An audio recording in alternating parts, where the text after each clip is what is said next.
ဒီနေ့မှာတော့ပတ်စံဘယ်လိုရှာမလဲစဉ်းစားဖို့ဖြစ်ပါတယ်ကျွန်တော်တို့အနေနဲ့ပတ်စံရှာတဲ့အခါမှာပထမဦးဆုံးတစ်ချက်ကတော့ကုန်စီကိုရောင်းတာဖြစ်ပါတယ်ကုန်စီဆိုတာဘာကုန်စီလဲစားသုံးကုန်စီလားဒါမှမဟုတ်လို့ရှိရင်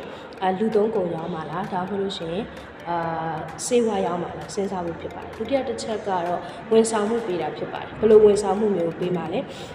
ပညာရေးလုပ်ငန်းဝန်ဆောင်မှုလားဒါမှမဟုတ်ဟိုတယ်လက်ခရီးသွားဝန်ဆောင်မှုလုပ်ငန်းလုပ်မှာလားဆိုပြီးတော့စဉ်းစားဖို့လိုတာဖြစ်ပါတယ်တတိယတစ်ချက်ကတော့အတွေ့အကြုံရောင်းတာဖြစ်ပါတယ်အတွေ့အကြုံရောင်းနေဆိုတာဘာလဲ roller coaster မရှိဘူးတဲ့သူက roller coaster သွားစီးတယ် roller coaster စီးကပေးရတယ်အဲ့တော့ roller coaster စီးဘူးတယ်ဆိုတဲ့အတွေ့အကြုံရောင်းလိုက်တာဖြစ်ပါတယ်နောက်ဆုံးတစ်ချက်ကတော့ကိုယ့်ရဲ့အတတ်ပညာကိုရောင်းတာဖြစ်ပါတယ်အတတ်ပညာကိုရောင်းနေဆိုတာဘာလဲ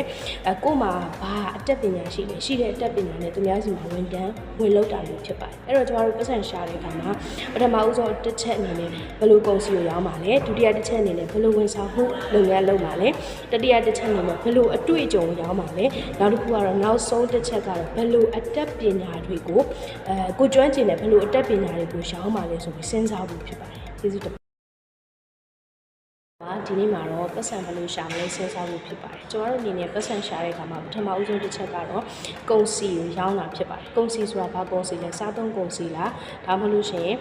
လူသုံးကုန်ရောင်းပါလားဒါမှမဟုတ်လို့ရှိရင်စေဝါရောင်းပါလားစဉ်းစားဖို့ဖြစ်ပါတယ်ဒုတိယတစ်ချက်ကတော့ဝန်ဆောင်မှုပေးတာဖြစ်ပါတယ်ဘယ်လိုဝန်ဆောင်မှုမျိုးပေးမှာလဲပညာရေးလုပ်ငန်းဝန်ဆောင်မှုလားဒါမှမဟုတ်ဟိုတယ်လက်ခရီးသွားဝန်ဆောင်မှုလုပ်ငန်းလုပ်မှာလားဆိုပြီးတော့စဉ်းစားဖို့လိုတာဖြစ်ပါ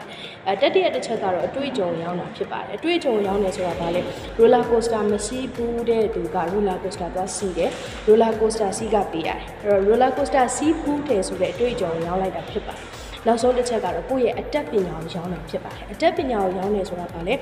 ကိုယ့်မှာဘာအတတ်ပညာရှိလဲရှိတဲ့အတတ်ပညာနဲ့သူများစီမှာဝန်လုပ်တာမျိုးဖြစ်ပါတယ်အဲ့တော့ကျွန်တော်တို့ပတ်စံရှာတဲ့အခါမှာပထမဦးဆုံးတစ်ချက်အနေနဲ့ဘယ်လိုကုန်စည်ကိုရောင်းပါလဲဒုတိယတစ်ချက်အနေနဲ့ဘယ်လိုဝန်ဆောင်မှုလုပ်ငန်းလုပ်ပါလဲတတိယတစ်ချက်အနေနဲ့ဘယ်လိုအတွေ့အကြုံကိုရောင်းပါလဲနောက်တစ်ခုကတော့နောက်ဆုံးတစ်ချက်ကတော့ဘယ်လိုအတတ်ပညာတွေကိုကိုကျွမ်းကျင်တဲ့ဘယ်လိုအတတ်ပညာတွေကိုရောင်းပါလဲဆိုပြီးစဉ်းစားဖို့ဖြစ်ပါတယ်ကျေးဇူးတင်ဒီနေ့မှာတော့ပတ်စံဘယ်လိုရှာမလဲစဉ်းစားဖို့ဖြစ်ပါတယ်ကျွန်တော်တို့အနေနဲ့ပတ်စံရှာတဲ့အခါမှာပထမဦးဆုံးတစ်ချက်ကတော့ကုန်စီကိုရောင်းတာဖြစ်ပါတယ်ကုန်စီဆိုတာဘာကုန်စီလဲစားသုံးကုန်စီလားဒါမှမဟုတ်လို့ရှိရင်လူသုံးကုန်ရောင်းပါလားဒါမှမဟုတ်လို့ရှိရင်စေဝါရောင်းပါလားစဉ်းစားဖို့ဖြစ်ပါတယ်ဒုတိယတစ်ချက်ကတော့ဝန်ဆောင်မှုပေးတာဖြစ်ပါတယ်ဘယ်လိုဝန်ဆောင်မှုမျိုးပေးမှာလဲပညာရေးလုပ်ငန်းဝန်ဆောင်မှုလားဒါမှမဟုတ်ဟိုတယ်လက်ခရီးသွားဝန်ဆောင်မှုလုပ်ငန်းလုပ်မှာလားဆိုပြီးတော့စဉ်းစားဖို့လိုတာဖြစ်ပါတယ်တတိယတစ်ချက်ကတော့အတွေ့အကြုံရောင်းတာဖြစ်ပါတယ်အတွေ့အကြုံရောင်းနေဆိုတာဘာလဲ roller coaster မရှိဘူးတဲ့သူက roller coaster သွားစီးတယ် roller coaster စီးကပေးရတယ်အဲ့တော့ roller coaster စီး